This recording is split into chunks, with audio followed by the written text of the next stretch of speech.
Telugu 99 news channel కి స్వాగతం. Chandrababu land titling act ని తెలుసా?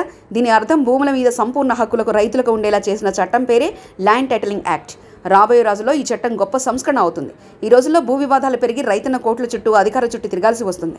మీ బిడ్డ రాబోయే రోజుల్లో ఏ రైతన్న ఇబ్బంది పడకుండా ఉండేందుకు వారికి సంపూర్ణ హక్కులు కల్పిస్తూ భూ వివాదం ఉంటే ప్రభుత్వమే గ్యారంటీ ఇస్తూ వివాదం లేకుండా చేసే సంస్కరణ తీసుకురావాలని, ఎటువంటి వివాదం లేని టైటిల్ ప్రతి ఒక్కరికి ఇవ్వాలని మీ బిడ్డ లక్ష్యం అంటూ జగన్ చెప్పుకొచ్చారు. దాన్నే ల్యాండ్ టైటిలింగ్ యాక్ట్ అంటారు. చంద్రబాబు ఫస్ట్ అది తెలుసుకో అని అడుగుతా ఉన్నా. ఈ ల్యాండ్